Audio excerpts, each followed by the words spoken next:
A queen who never said, "Let them eat cake." A midnight rider who didn't ride alone. A radio play that didn't plunge America into chaos.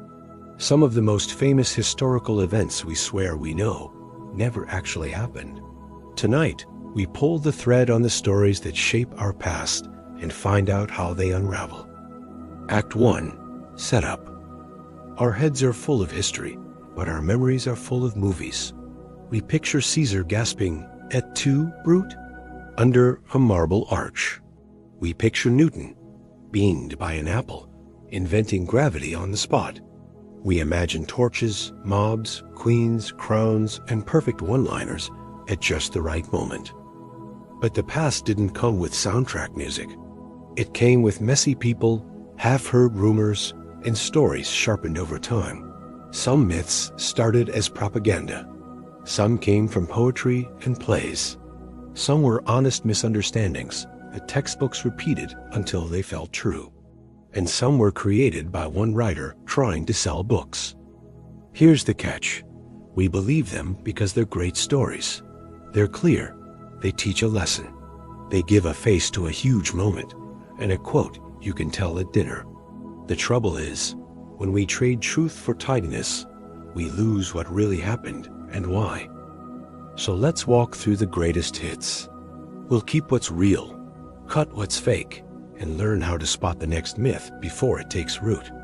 Act 2. Escalation. Nero fiddled while Rome burned. Picture Rome in flames, the night sky red, and an emperor on a balcony with a violin. It's an unforgettable scene. It's also impossible. The Great Fire tore through Rome in 64 CE, ancient writers say Nero wasn't in the city when it started, and the violin didn't exist yet. Later rumors claim he sang about Troy as the city burned, but other accounts describe him opening gardens to refugees and organizing relief. The event that stuck Nero fiddling was a perfect symbol of a lousy ruler. It just didn't happen that way. Marie Antoinette said, "Let them eat cake." A starving crowd, a queen with a cruel smile, and 4 words that sealed her fate. Except she never said them. The line shows up in a book by Jean-Jacques Rousseau, written before Marie Antoinette even lived in France. He mentions a great princess with no name.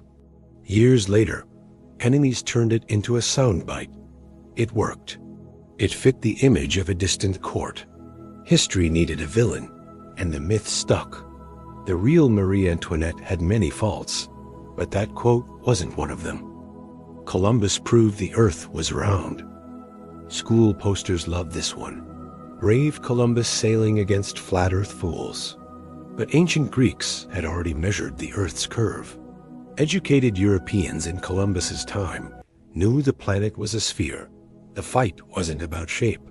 It was about size.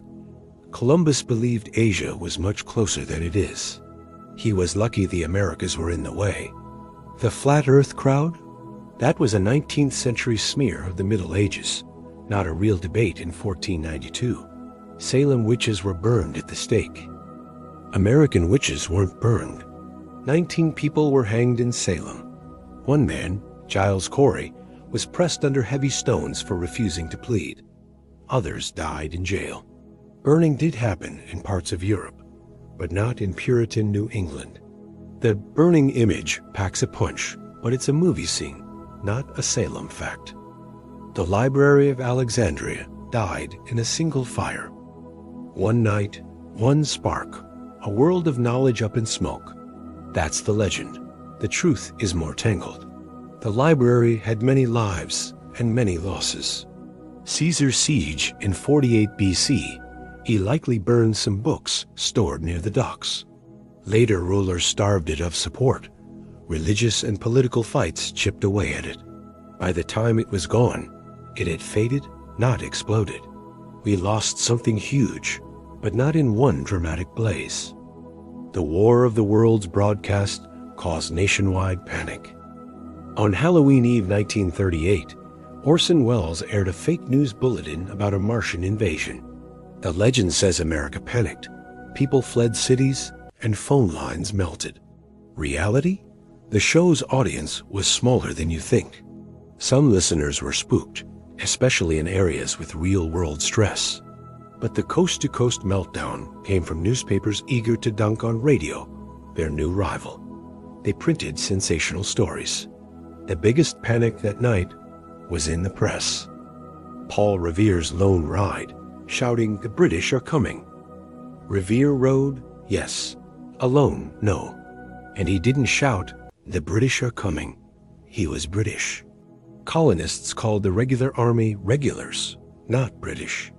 Revere was one of several riders on a network. William Dawes and Samuel Prescott also carried the warning.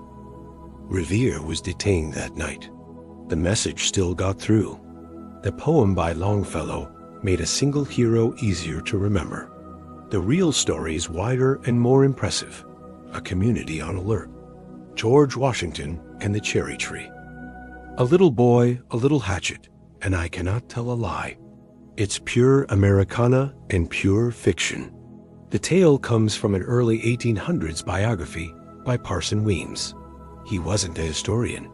He was a salesman with a moral to sell. He wrote Washington like a parable. The cherry tree never fell. The myth did a job. It turned a person into a lesson for children. But the truth about Washington is better. He made hard choices. He had flaws, and he grew. Caesar's last words were, "Et tu, Brute?" We can hear it because Shakespeare made it famous. But ancient writers disagree on Caesar's final words. Some say he said nothing.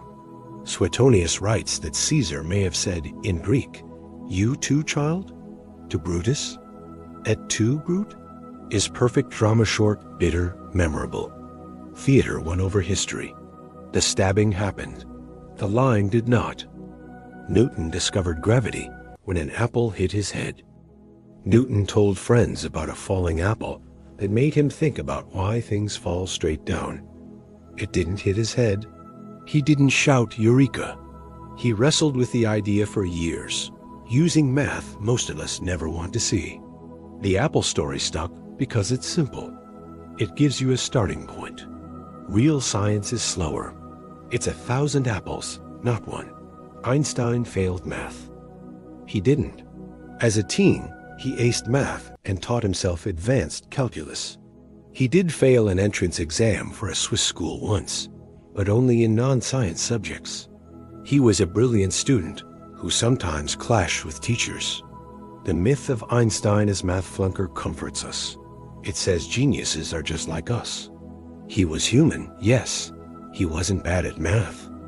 The Trojan Horse rolled into Troy.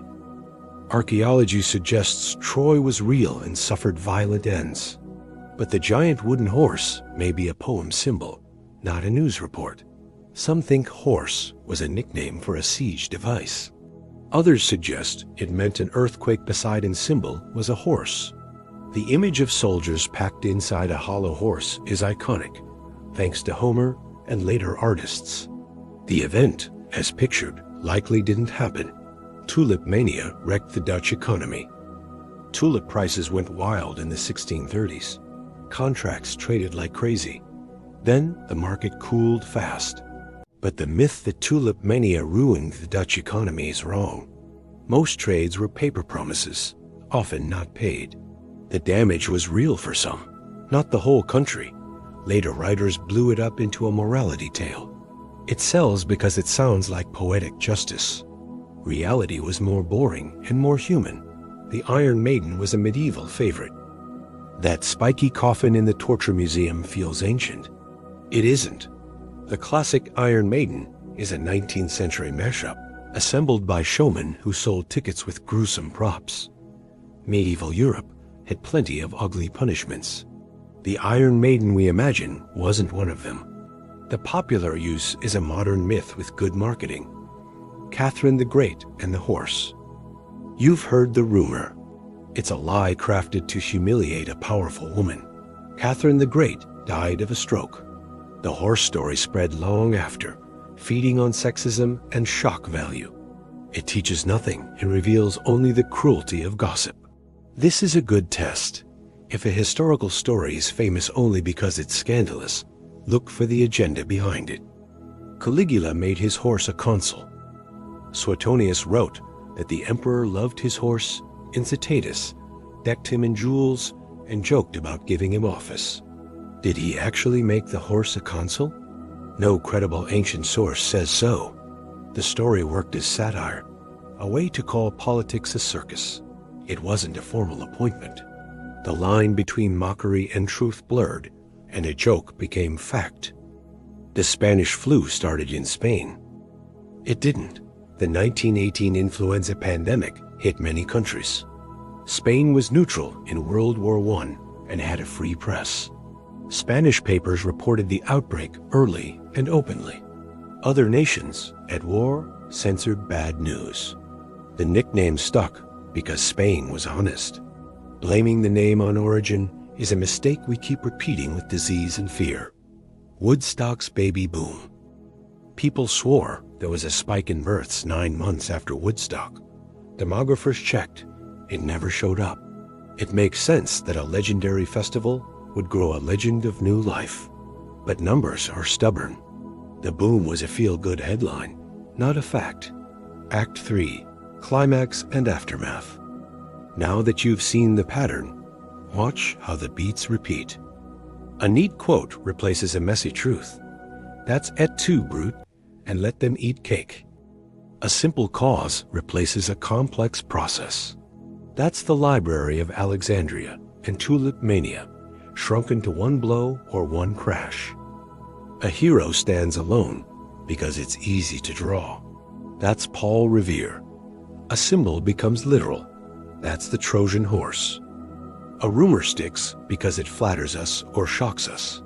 That's Einstein failing math, Nero fiddling, and Catherine's ugly story.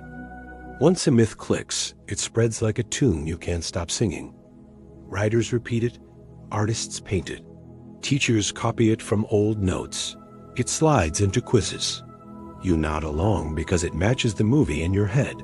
But there's a cost. When we tell a lie for fun, we lose sight of the real lessons. Nero's Rome teaches us how leaders spin disaster and how rivals spin leaders. The true story is about power and propaganda. Marie Antoinette's era teaches us how hunger and inequality break a nation, with or without a catchy line. The real reasons are harder, but they matter. The Columbus myth hides a bigger truth. Exploration was built on chance, math, courage, greed, and conquest. It wasn't one genius proving a point to idiots. It was a risky bet on a wrong map that landed on other people's shores. Salem shows what fear does to courts and neighbors. The method of execution isn't the message. The warning is. The library's slow fade warns us that knowledge dies from neglect as much as fire. Budgets can be as deadly as flames. The War of the Worlds panic story shows how media wars shape public memory. Newspapers used a rival's stunt to sell papers and claim the moral high ground. It's a reminder to ask who benefits when a panic is the headline. The Spanish flu nickname reminds us that names carry blame. The people who tell the story first aren't always the ones who caused it. And those personal myths, they strip away the real people. Washington wasn't a saint with a hatchet. He was a man under pressure, trying, failing, and improving. Einstein wasn't a bumbling slacker who got lucky.